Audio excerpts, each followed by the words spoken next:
Shabbat Shalom. Alors on consacre le cours à la mémoire d'Avraham ben Yosef et Hanini Meloul. C'est bien ça.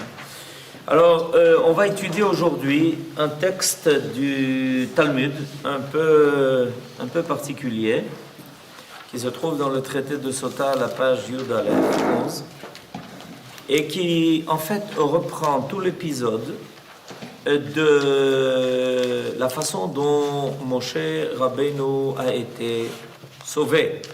À cette époque, c'était un tout petit bébé qu'on avait mis dans une boîte dans le Nil, sur le Nil, pardon. Et vous connaissez tous l'image et la fameuse histoire. Et j'ai précisément choisi ce texte parce que le Talmud nous fait découvrir une autre facette de cette histoire. Alors, l'histoire étant connue, ça nous facilite les choses. On se rappelle donc que le pharaon avait ordonné de jeter tous les garçons nés dans le Nil. Et puis, la mère de Moshe, Yochevet, avait décidé de le garder, de l'élever en cachette pendant 3 mois. Au bout de 3 mois, c'était plus possible. Elle a décidé finalement de le mettre dans une arche. Comment on dit ça? Un berceau. Disons un berceau. Ça s'appelle maintenant un moïde en plus. En plus. Évidemment. On pouvait pas choisir un autre nom. Et finalement, donc, le bébé a été déposé donc, dans ce berceau sur le Nil. Et la sœur bienveillante et dévouée de Moshe va aller le surveiller. Vatetatsav achoto mi rachok. Sa sœur s'est postée de loin. Les déa, afin de savoir ma ye'asello. Qu'est-ce qui va en devenir? Mais le texte, la traduction que je viens de donner n'est pas littérale. Et c'est précisément la traduction littérale qui est intéressante.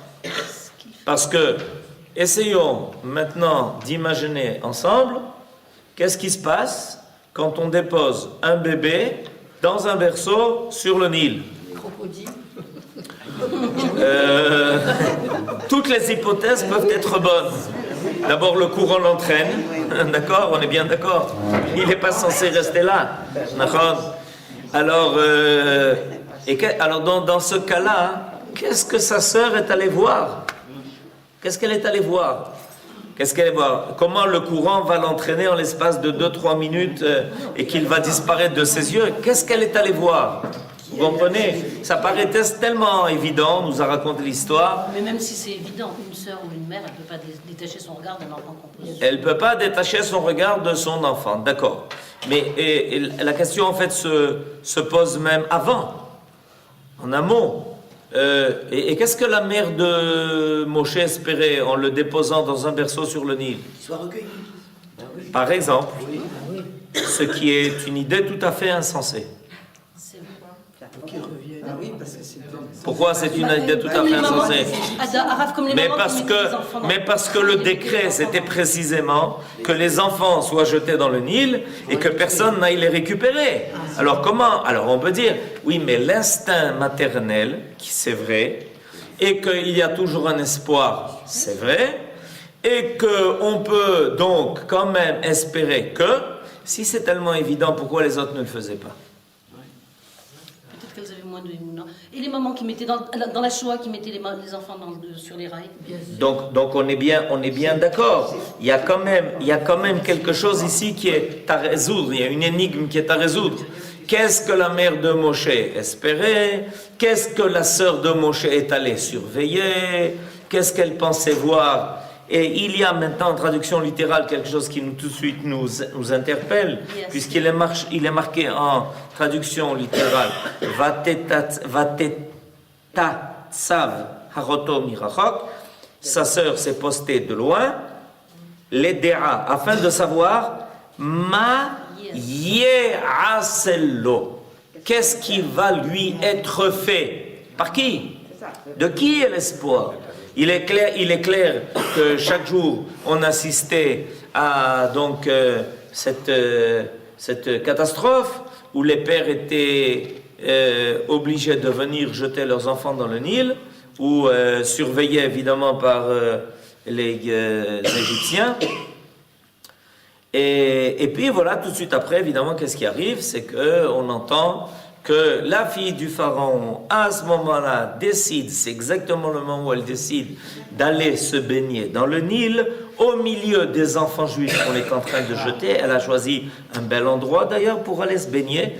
La baignade journalière, elle a décidé de la faire au milieu des nourrissons juifs jetés dans le Nil, comme si elle n'avait pas de piscine, d'endroit adéquat pour cela, accompagnée de ses servantes.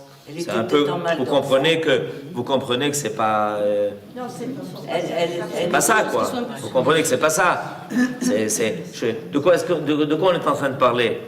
Que la fille du pharaon, elle n'a pas d'autre endroit d'aller se baigner que là où on jette les enfants juifs, dans le Nil. Mais enfin, il dit, mais ça va pas, non?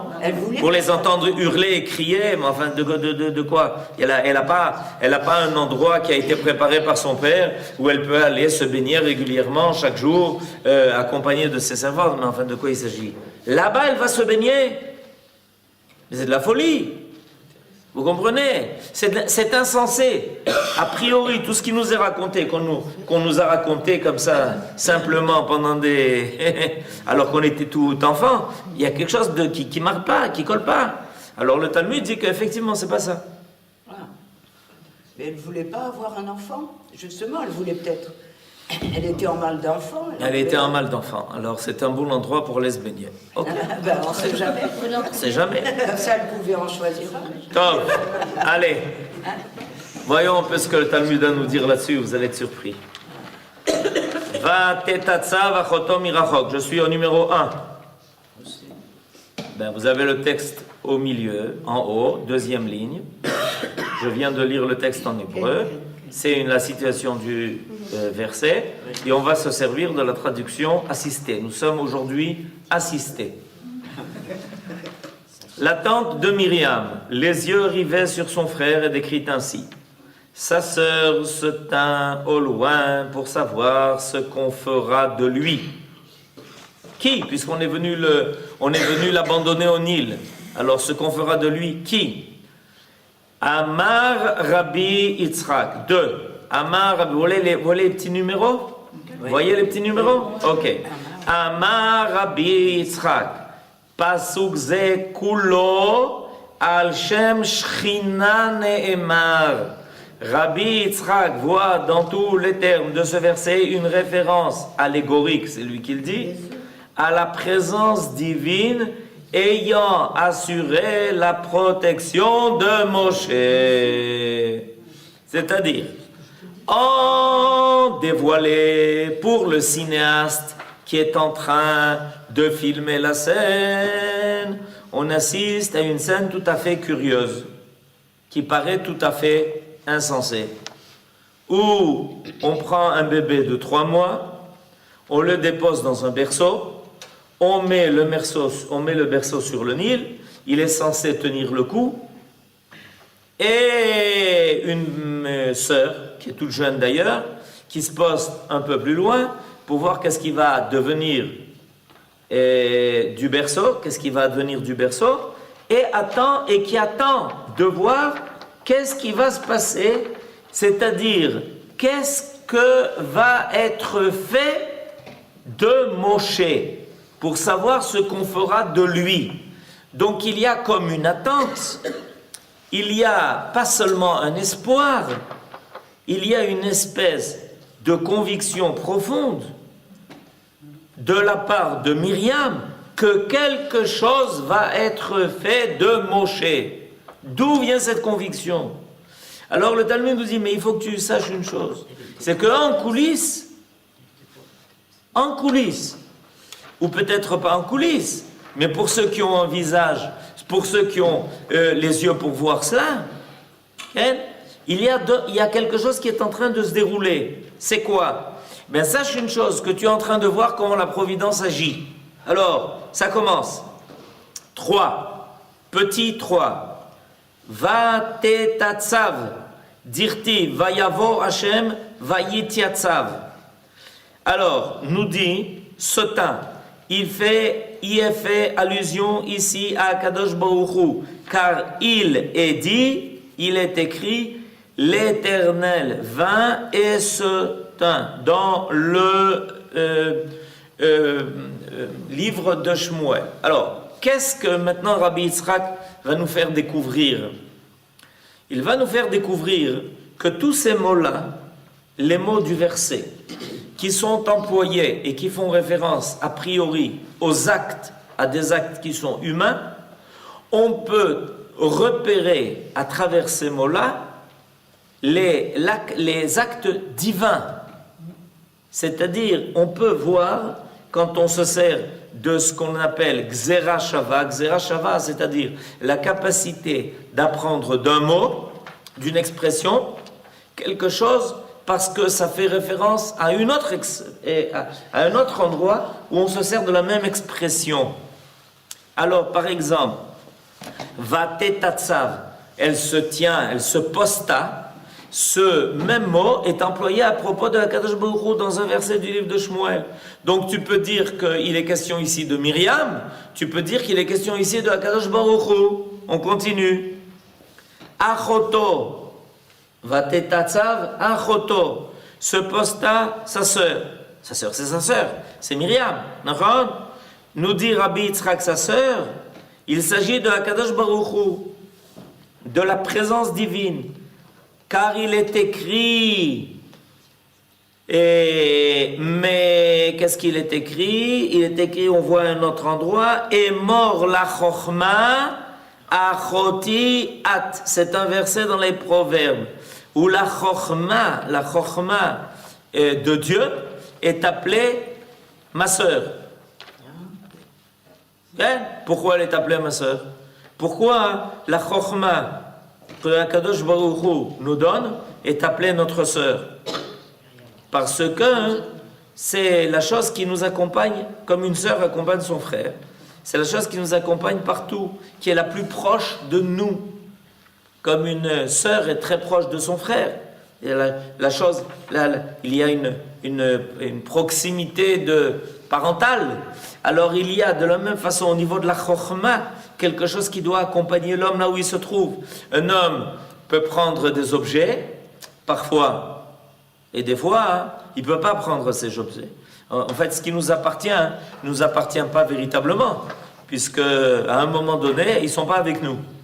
Mais par contre, la chokhma qui est à l'homme, qui l'a appris, qui l'a conquis, c'est quelque chose qui est en lui et qui l'accompagne là où il se trouve. Ok? Donc, Achoto, tout d'un coup, sa sœur, devient la chokhma. Dirtiv est mort la chokhma achotiat. Merachok. Sa sœur se tint au loin. Merachok. Dirtiv. Merachok Hashem nirali. En effet, il est dit, un verset dans Jérémie, que d'où Akadosh Baruch Hu s'est révélé à moi, de loin. C'est-à-dire précisément quand je sais combien moi, un être créé, est loin du Créateur, c'est à ce moment-là que je suis capable de saisir quelque chose de la présence divine. Si je essaye de annuler comment dirais-je, la distance qui existe entre l'être créé et Dieu, alors je vois rien. C'est comme quelqu'un qui est aveuglé par le soleil. Quelqu'un qui veut regarder le soleil directement sans mettre d'intermédiaire, mais il voit rien. Tout est noir. Si tu veux voir le soleil, il faut au contraire s'en éloigner. Alors le prophète Jérémie dit ça. Il dit, Mirachok, c'est quelque chose qui fait référence à Dieu. Plus je sais que Dieu est loin de moi dans son essence, je suis un être créé alors que lui est le créateur, plus j'ai la capacité de le saisir. Donc, Merachok, à nouveau, ça fait référence à la présence divine. La date, 6, la date, pour savoir se rapporte aussi à Akadosh Baruch Hu, puisqu'il est dit, un verset, qui el deot Hashem, qui est celui qui maîtrise le savoir, c'est Akadosh Baruch Hu. Zéo. À nouveau, on a ici référence à Akadosh Baruch Hu. Ensuite, dans le verset, il y a au numéro 7 marqué le mot ma. Ma yease lo ma. Quelle est la référence à Dieu? Dans le verset qui est marqué dans Devarim, il est marqué Ma Hashem Elokecha Shoel Me'imar. Qu'est-ce que Dieu, en fait, attend de toi, demande de toi? Ensuite, Ya'ase dirtiv, Ki lo Ya'ase Hashem Elokim davar. Ya'ase, on peut comprendre qu'il s'agit de Hakadosh Baruch Hu chez Ya'ase. D'accord? Lo dirtiv, Vayomer lo Hashem Shalom. Dans le livre de Shoftim, Vayomer lo, c'est Hakadosh Baruch Hu qui lui dit. Alors, qu'est-ce que Rabbi Yitzhak fait? Il fait quelque chose d'extraordinaire dans cette dracha. Ça paraît très technique a priori, cette dracha, où on prend tous les mots du verset qui parlent de la façon dont Myriam a surveillé son frère qui a été déposé sur le Nil, mais Myriam a une conviction profonde. En fait, Myriam était une prophétesse. Et elle savait qu'il devait y avoir une intervention divine pour sauver ce nourrisson en particulier, qui avait été décidé par la providence divine comme étant le sauveur, celui qui finalement devrait devenir le Goël. Alors quand Myriam est allée surveiller Moshe, elle n'est pas allée surveiller Moshe dans une position de quelqu'un qui dit « Top, arrivera ce qui arrivera, au moins que je le vois partir ». Pas du tout. Elle était certaine que quelque chose allait se passer. Elle avait une émouna profonde en elle qui lui disait qu'elle était venue voir, assister à quelque chose qui permettra de sauver Moshe. Et quand elle voit toute la façon dont la scène se déroule, y compris la descente de la fille du pharaon dans le Nil pour se baigner précisément à cet endroit-là, à ce moment-là, Myriam est en train de voir les agissements de la providence divine. Quelqu'un qui est extérieur à cela, il voit, Tov, quel hasard. Mais c'est quand même phénoménal. Juste au moment où on dépose Moshe dans un berceau dans le Nil, à ce moment-là, descend la fille du pharaon pour sauver Moshe, et finalement Moshe va retourner chez sa mère. Ça paraît comme ça. Mais Rabbi Yitzhak nous dit, pour celui qui est attaché aux agissements de Dieu dans le monde, chaque acte qui paraît un acte divin, qui paraît un acte humain, le résultat du hasard, en réalité est un acte divin. Myriam était venue voir la providence agir. Et à travers chacun des actes, à chacun des mots qui décrit la façon dont elle est en train de voir les choses se passer, et Rabbi Yitzhak, dans sa dracha, nous le fait découvrir. Sache une chose, c'est que je peux faire référence à Akadosh Baruch Hu dans chacun des mots du verset. Ce qui est extraordinaire dans cette dracha que l'on a ici dans le Talmud ici, c'est que chaque mot, pas de façon globale, je m'explique.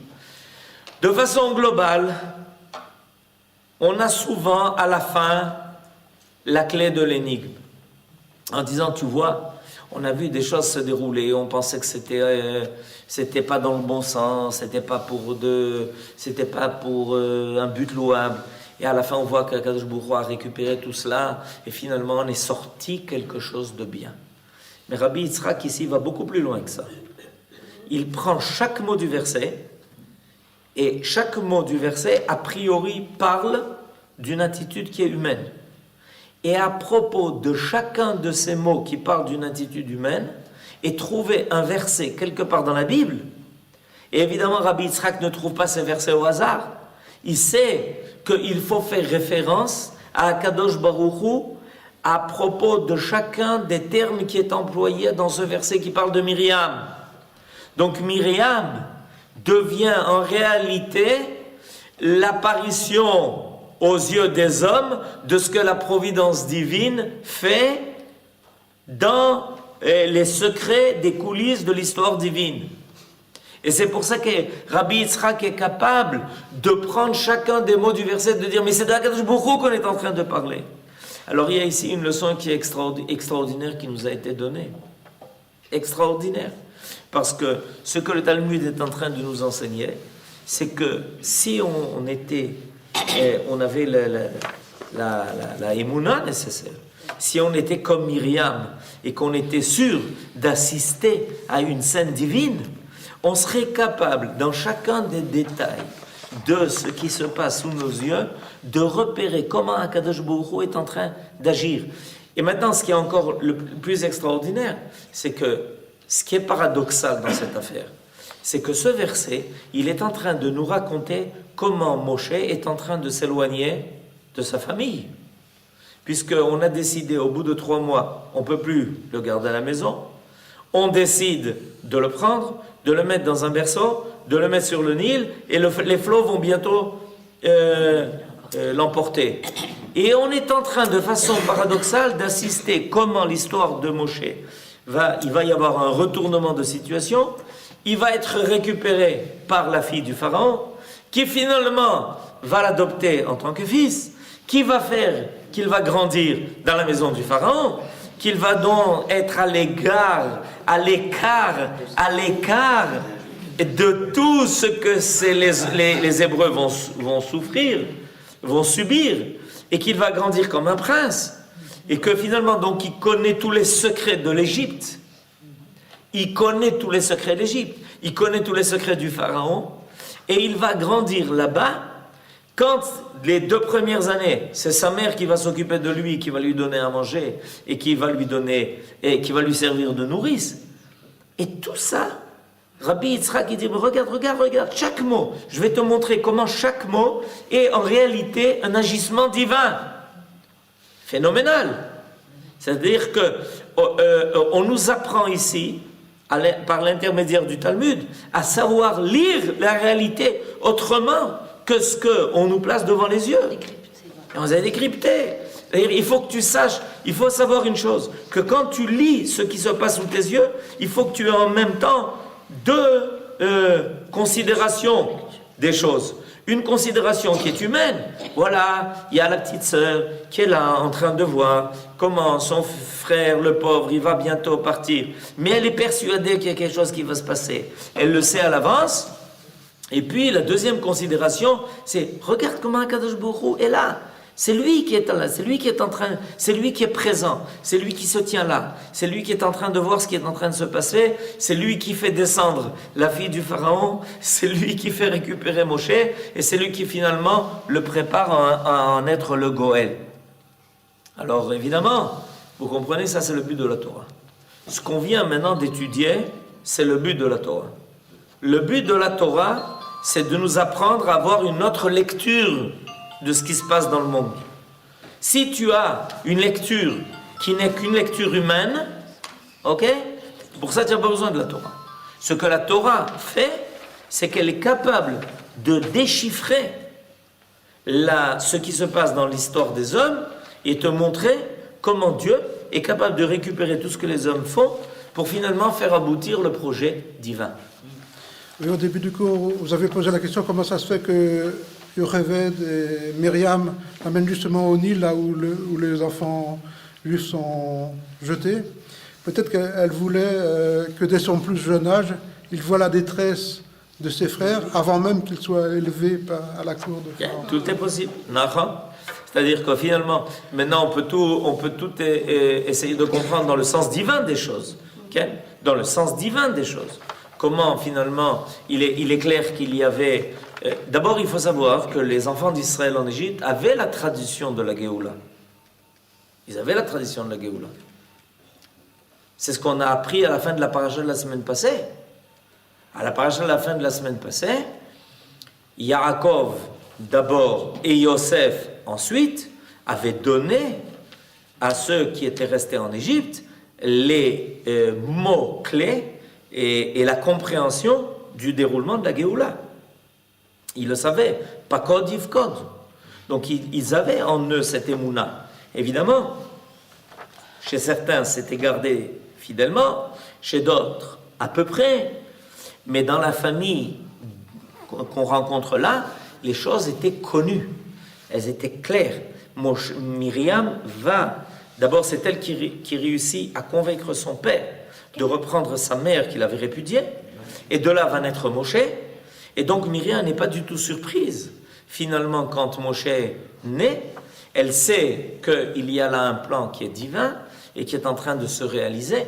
Le peuple d'Israël, en lui, profondément, en son fort intérieur, porte le message de la Géoula. C'est pour ça qu'il ne se désespère jamais. Dans les situations les plus difficiles, les plus terribles, les plus insupportables et les plus inattendues, sait parfaitement qu'il y a quelque chose qui doit arriver. Maintenant, il y a des individus qui le savent de façon claire et qui agissent et qui sont les associés de l'aventure divine. Et ça, on le voit au niveau de Myriam, parce que c'est ce verset que Rabbi Yitzhak décide de déchiffrer. C'est pas par hasard.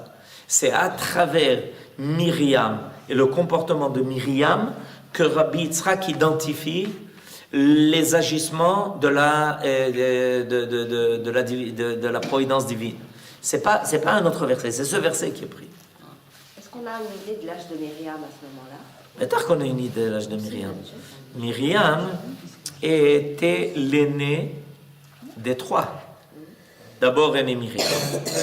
Et entre les frères et sœurs, il y avait, entre chacun d'eux, il y avait 2 ans, si je me souviens bien. Donc Myriam, elle avait 4 ans. Quand Moshe Rabbeinu est né. À cette époque, on était... Rachel, elle avait 3 ans. Bédiouk, là. Le mérite n'attend pas le nombre des années. Shabbat Shalom.